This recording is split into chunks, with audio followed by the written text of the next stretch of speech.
الله اکبر سبحان الله. ما خو دلته وخت یو سپی ولیدی ښه په ژره باندې و، د پر سیدانو باندې یوه ګپه کړې وله په ذوالجلال په لا اله الا الله محمد رسول الله کې زه پر قادیانیانو باندې وکړم. بدترین کافران پر دې روی زمین قادیانیان دي، بدترین کافران مشرکان دي، یهود دي، نصارا دي. په لا اله الا الله کې وکما او د پر چا کړې وه؟ د پر سیدانو باندې کړې وله. او ورته ناست دغه صوفیان بیا نور ورته ناستو ورباندې خاندي. الله مې در په دره که، الله مې د محمد رسول الله په خاطر در په دره که چې تا د الله د رسول نسبت ورته سوی دی چې سیدان د محمد رسول الله د کورنۍ تا په داسې انداز یاد کو. تا ولې پر مور ګپه نه کوله؟ تا ولې پر پلار ګپه نه کوله چې د محمد رسول الله پر اهل بیت باندې ګپه کوې؟ ولې دې ګپه نه ورباندې کوله؟ ولې دې پر انا او پر نیکه باندې نه کوله؟ ولې دې پر خپله ښځه باندې نه کوله؟ ته راولاړ شو سیدان یادوې او بیا چې دا سپي ورته ناست په دا ګپو بنډارو کې په ساتو کې هغه ورباندې خاندي. دومره مسلمان نسته چې ورته وایي چې ولې ظالمه دا خبره که ته پر راچکزي وکړې قسم په خدای ژبه درڅه پرې کړې، دا خبره که ته پر کاکړ وکړې په خدای قسم ستاسو ژبه پرې کړې، که پر بړیڅانو وکړې، پر بلوڅانو وکړې، پر پنجابیانو، پر هزارګانې وکړې، قسم په خدای ژبه درڅه پرې کړې. سیدان دي بس خبره خلاصه ده. د الله سم سپي غوښتي سپي که الله توبه نه در نصیب کوي. داسې کسان چې هغه په دومره لوی مجلس کې او دومره لوی خبره کوي چې هغه د محمد رسول الله و کور ته رسیږي. العیاذ بالله. الله اکبر استغفر الله. اول دی الله ماته هدایت وکړي، بیا دی الله و دغه خلکو ته هدایت وکړي. عزیزانو خو د روزې درېیمه ده، د هغه په حواله باندې مجلس اول سر کې دا کول غواړم چې د جناب نبی کریم صلی الله علیه وسلم مبارک څلور لوڼې وې.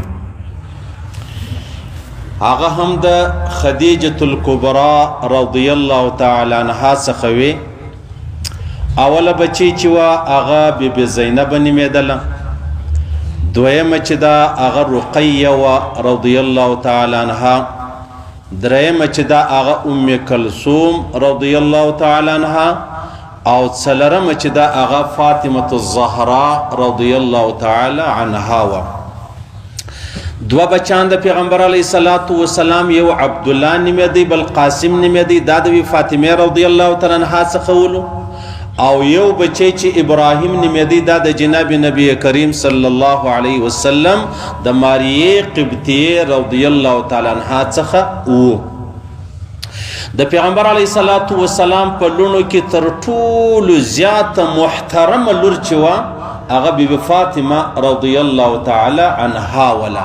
دی ټولې محترمې په دې کې هېڅ یوه ذره شک و شبه نشته، خو لیکن د بیبي فاطمې رضی الله تعالی عنها چې پیغمبر علیه السلام څومره فضیلت بیان کړی دی، تقریبا د هغه نورو بچانو هغومره فضیلت چې دی هغه پیغمبر علیه الصلاة والسلام مبارک نه دی بیان کړی. نن د روزې درېیمه ده. بیبي فاطمه رضی الله تعالی عنها دا تقریبا د 28 کالو وه، 11 د سنه هجري و، درېیمه روزه وه. د پیغمبر علیه الصلاة والسلام د وفات څخه تقریبا 6 میاشتې بعد دا وفات شوې ده. نو نن ورځ چې دا هغه د دې د وفات د دې د مرګ لمانځل کیږي، بیانیږي، ویل کیږي. شیعګانو ډېره لویه ورځ جوړه کړې ده، هغه دا چې بیبي فاطمه رضی الله تعالی عنها چې د هغه وفات شوې ده. سنیان اسې پرېږده، بس اسې د سنتو په نامه دي، بس اسې دغه تورې ډېر خوشحاله کړي دي، موږ سنیان یو، موږ سنیان یو. بیا د شیعګانو د وجې هغه صحابه کرام پرېښي دي چې کم صحابه کرام اول زموږ حق دی، اول حق زموږ چې دی هغه حضرت علی کرم الله وجهه دی، اول زموږ د حسن و حسین، اول زموږ د بیبي فاطمه رضی الله تعالی عنها، اول زموږ د خدیجة الکبرا رضی الله تعالی عنها. موږ شیعګانو تر پرېښې ده، به شیعګان هغه ورځ لمانځي، هغه ورځ چې د هغه تېروي، هغه ورځ چې د هغه یادوي، بس موږ بیا دا نور صحابه کرام راټینګ کړي دي چې دا زموږ دی.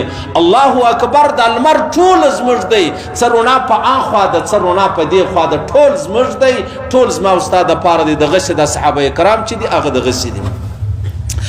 عزیزانو د حضرت ابو ذر رضی الله تعالی عنه څخه روایت دی فرمایي چې د اهل بیت د جناب نبی کریم صلی الله علیه وسلم د پیغمبر علیه الصلاۃ والسلام مبارک کورنۍ نه ده.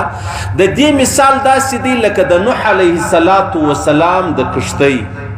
د نوح علیه السلام په کشتۍ کې په هغه وخت کې چې څوک سپاره سلو، څوک کښېنستو، هغه بچاو سو، هغو ته نجات میلاو سلو. چې کوم چا شاو وګرځوله، کوم څوک کشتۍ ته نه ورختل، څوک کشتۍ ته نه سپرېدل، هغه ولاړو، تباه سو، هلاک سو، برباد سو. تر نن ورځې بیا چا نم چې دی هغه یاد کړی نه دی. دغسې دا د پیغمبر علیه السلام کورنۍ دا د پیغمبر علیه السلام د امت دپاره د نوح علیه السلام د کشتۍ په شان ده.